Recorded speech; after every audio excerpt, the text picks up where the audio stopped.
Bonjour Guillaume Pelletier. Bonjour. Vous êtes vice-président de Reconquête, le parti d'Éric Zemmour, et ex-numéro 2 des Républicains. Alors on va parler un peu de ce que l'opinion a appelé la campagne Mercato, le cas de Nicolas B au Rassemblement national, une trahison, un sabotage selon les proches de Marine Le Pen, qui disent qu'il vous transmettait des informations stratégiques. C'est quoi votre version ? Enfin, c'est même pas ma version, c'est le réel. Il n'y a aucune information stratégique. J'ai lu ce que disait Nicolas Bay, qu'en plus il n'appartenait à aucune haute instance de la campagne. Enfin, tout ça, je trouve pas au niveau de la campagne présidentielle. Chacun, vous savez, a le droit, Nicolas Bay et tant d'autres, de placer notre patrie au-dessus de son parti. Vous savez, c'était la très belle formule de Churchill. Il y a ceux qui, par amour pour leur parti oublient leurs convictions et ceux qui, par amour pour leurs convictions, oublient leur parti. À un moment opportun. Je ne sais pas, vous savez, moi je vais prendre mon exemple, je suis député de Loir-et-Cher, j'étais numéro 2 des Républicains, j'ai été porte-parole de Nicolas Sarkozy, c'était sans doute plus confortable de rester chez les Républicains et j'ai fait le choix de mes convictions.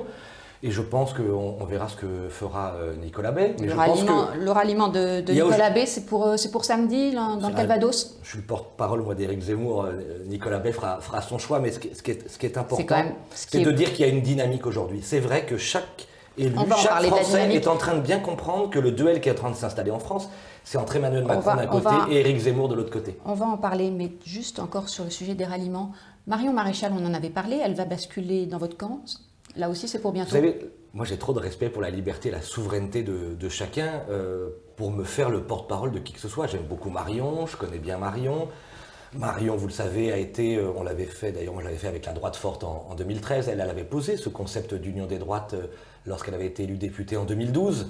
Donc ce sera à elle de choisir, mais c'est à elle de choisir si elle souhaite le faire et quand elle souhaite le faire, pas à moi. Mais ce n'est pas exclu du tout. La dynamique de ces derniers jours, vous l'avez dit, elle est en votre faveur. C'est le premier fameux croisement des courbes avec Valérie Pécresse. Alors, selon les sondages, entre 1,5 point et 1 point, Harris Interactive, IFOP. Éric Zemmour, autour de 15%. C'est la stratégie du grignotage sur les Républicains qui est payante. Je crois surtout que, alors vous avez raison, il y a une dynamique, il faut rester très modeste, on est encore à quelques 55 jours du premier tour de l'élection présidentielle, même si le mois de février, on le sait, historiquement est un mois décisif dans les élections présidentielles, on se souvient de Jacques Chirac, on se souvient d'Emmanuel Macron.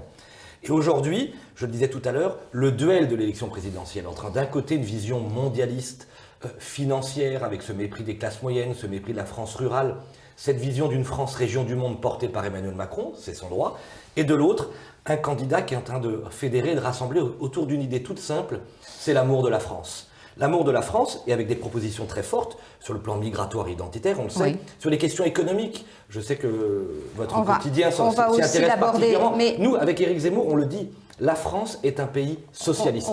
Et on souhaite nettoyer les écuries d'OGA, c'est-à-dire qu'on souhaite faire de notre adversaire principal les impôts, les taxes, la gabegie, la bureaucratie, les gaspillages. Les écuries d'OGA, selon vos termes. Qui asphyxient les Français travailleurs et entrepreneurs. Sur la stratégie, quand je vous dis, elle risque d'atteindre ses limites, parce qu'à un moment, il vous faudra peut-être entamer le socle populaire aussi de Marine Le Pen. Bien, justement, ce qu'on voit de plus en plus dans nos meetings, dans les études d'opinion, mais aussi dans la dynamique générale, c'est que sur les questions identitaires et migratoires, on a de plus en plus d'ouvriers, d'employés, de Français modestes, de Français des classes moyennes qui nous rejoignent. Et puis notre programme économique, qui je le rappelle est une lutte acharnée contre l'assistanat, contre la bureaucratie, contre, au fond, notre programme économique, pour le résumer, c'est taxer moins et gagner plus. C'est-à-dire, on va entamer en luttant contre l'immigration, l'assistanat, la bureaucratie, une baisse conséquente, voire considérable des dépenses publiques qu'on va pouvoir redistribuer aux Français qui travaillent. Vous savez, la colonne vertébrale d'Éric Zemmour sur le plan économique, c'est la valeur travail, le mérite et l'effort. C'est pas très loin du Libérer les énergies ou autres programmes des candidats concurrents. La grande différence qu'a Éric Zemmour avec les autres, c'est que lui, comme il ose voir et qu'il ose dire, il osera faire. C'est pas un politicien comme les autres depuis 40 ans. C'est aussi le credo d'Éric Zemmour, c'est la France du déclin, de l'islamisation. Aujourd'hui, Emmanuel Macron est à Toulouse pour parler de l'espace, de l'avenir.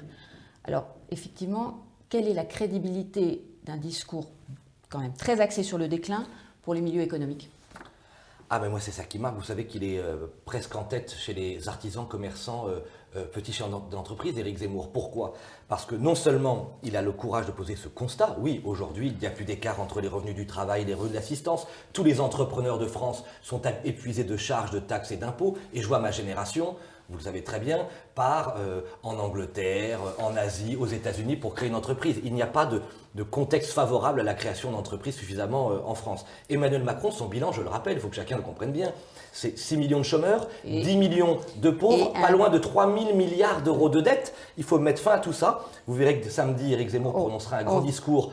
Vous avez raison sur la puissance française, sur notre rayonnement économique. On l'attend aussi effectivement sur ces sujets. Il a été accueilli hier et avant-hier par Croissance Plus ou des acteurs économiques qui ont salué ses propositions dans le domaine. Effectivement, on l'attend sur ces sujets aussi. Alors, à propos de Valérie Pécresse qui a prononcé dimanche le terme de grand remplacement, vous avez dit c'est une faute stratégique, un permis de voter Zemmour. Il faut un permis pour voter Éric Zemmour? Ah bah dans le contexte d'un système politique et médiatique qui tend à diaboliser certains, et en l'occurrence Éric Zemmour, que Valérie Pécresse utilise nos mots, le grand déclassement, le grand remplacement, c'est une validation de nos thèses, de nos convictions, et au fond, Valérie Pécresse a commis l'erreur de tenter de parler comme Éric Zemmour, tout en démontrant qu'elle voulait agir comme Emmanuel Macron.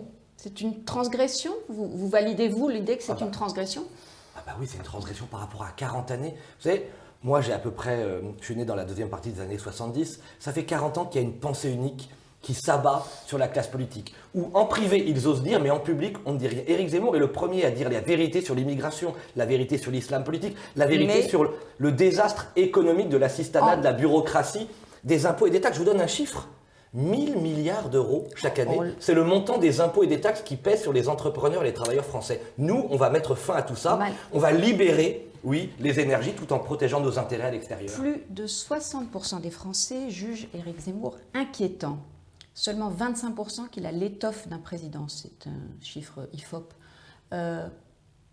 Vous savez, alors, contradiction avec d'abord, ce que vous 25%, soulignez. ce serait déjà un beau score de premier tour. C'est une belle perspective. Il faut être très modeste. Nous, notre objectif, c'est d'abord d'arriver face à Emmanuel Macron le 10 avril. Et ensuite, commencera une autre campagne entre Emmanuel Macron et Éric Zemmour. Si les Français veulent à nouveau un haut fonctionnaire politicien comme Emmanuel Macron, ce sera leur droit. S'ils veulent tout changer, le vrai changement, de manière radicale, parce qu'on n'en peut plus, parce qu'il faut sauver notre patrie, parce qu'il faut sauver notre économie, parce qu'il faut libérer l'esprit de création des Français, il faudra faire le choix d'Éric Zemmour. Ce sera à chacun de faire son choix à ce moment-là. C'est bientôt le dîner du CRIF.